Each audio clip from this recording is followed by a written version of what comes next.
advanced Sufi mysticism in a way. It's early mysticism, early Islamic mysticism. So here you're talking about the concept of Fana. Junayd died 910. And Fana means like annihilation. In the Sheikh, Fana al-Sheikh is the annihilation in the Guru. So you have, here's on annihilation, Fana. Here's like an ideal, there's a Mobius reality. It has to do with annihilation.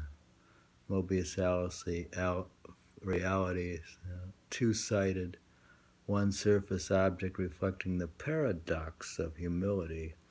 As soon as one knows one has it, one has lost it. As soon as one is conscious of having given up egoism returns with that consciousness in the enjoyment and self-congratulation of the giving up of egoism. That's the Mobius reality. It's Mobius. So in the Book of Fana, you have,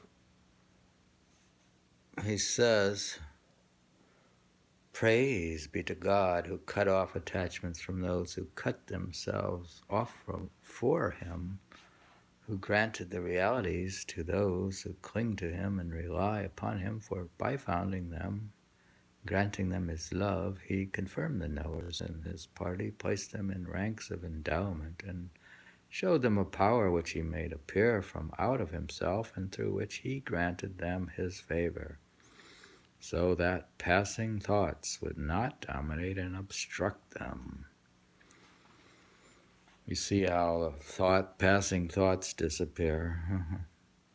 No attribute leads to deficiency in relation because of their relationship with the realities of tawhid. Tawhid is like in unity or something, or in cosmic consciousness or nirvana. Through the implication of tawhid, stripping, peeling of the accordance with the call and the finding in him of favor through apparitions of the unseen in nearness to the loved one. Then I heard him say, he endowed me with himself and became hidden in me from myself. I am the most harmful of things to myself. Woe to me from myself. See, it says, I am the most harmful of things to myself. Woe to me from myself. Did he not deceive me and through me cheat me of myself? My presence was the cause of my loss. The gratification I took in witnessing turned to absolute struggle. In the distress of my heart's secret, my powers fail. I find no taste in existence, no sweetness in mastery of witness, no bliss in bliss, no torment in torment. Taste deserts me, language fails, no attribute lights, no motive incites. In manifestation, his command was as it was in origination. I said, how then does this pronouncement appear from you when no attribute comes to light with no motive to incite? He said, I pronounced while hidden from my own condition. Then there appeared to me an overpowering, manifest, explicit sign. He annihilated my construction just as he constructed me originally in the condition of my annihilation. I did not influence him, who is pure of all influence. I did not tell of him, who masters all telling. Did he not efface my trace in his attribute? In my effacement, my knowledge vanished in his nearness. He is the creator and the reviver. I said, what do you mean by saying he annihilated my construction just as he constructed me originally in the condition of my annihilation? He said, do you not know that the Almighty said, quote, when your Lord took out from the sons of Adam, from their loins, their progeny, and had them witness over themselves, am I not your Lord? They replied, you are, we so witness. The Almighty informed us that He addressed them and that they are non-existent, but for in His existencing of them, He existed. What's that mean? Existed. Existed. He existed their created nature in a sense other than their existence in themselves. A sense that no one can know but He, and no one can find but He. He was finding them, encompassing them, witnessing them in the beginning in their condition of annihilation from their own abiding, which was their condition from all eternity. That is the lordly existence and the divine understanding which belongs to no other than the Almighty. For this reason we say that insofar as He is existing, the God's servant, His will is carried out upon the servant. However He wills through His exalted attribute which none can share. That existence was the most perfect existence and the most realized without doubt. It is the first, the overwhelming, the most truly overpowering, most properly subjugating everything to which it appears, facing every trace of everything and extinguishing the existence of everything. There is no human attribute or existence to maintain such an existence for the reasons we have mentioned in exalting the truth and its triumph. This is our eternal guise upon the spirits.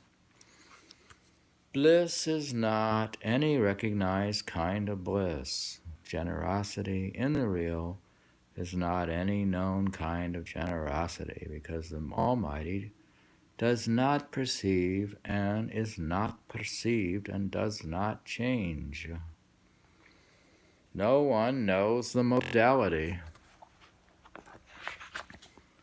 of His subtle graces for His creatures. It's very unusual. You see that thing? No one knows. It says bliss is not recognized. Is not any recognized kind of bliss. No one knows the modality of His subtle graces for His creatures. The meaning of that is lordly, known by no other than He. No one is capable of that. So we said that the real annihilates anything to which it appears, and when it subjugates. It is first in subjugating and most real and overcoming and overpowering. I said, what do those with such an attribute find when the attribute has effaced the name of their existence and their knowledge?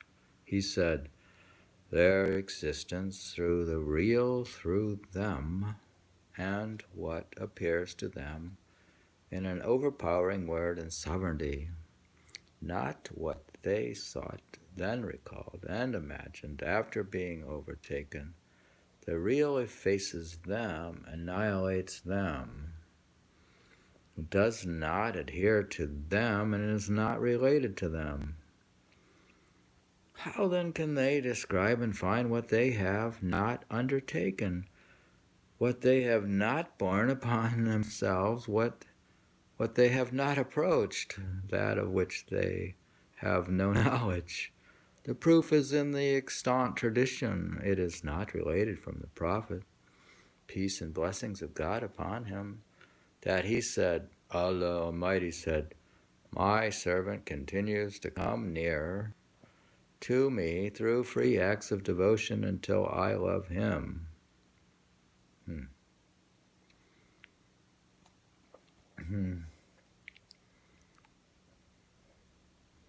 I didn't know if that means it's all like predetermined, but if you continue with acts of devotion, you might get closer.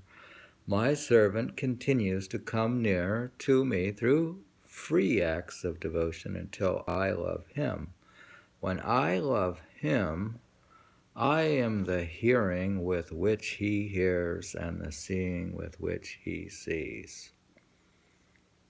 That's sort of like described as annihilation in God, or when I love him, I am the hearing with which he hears and the seeing with which he sees. There is more discussion in the Hadith, but I am concerned with the evidence of this particular passage. Now, if he is the hearing with which he hears and the seeing with which he sees, then how can that be given a how?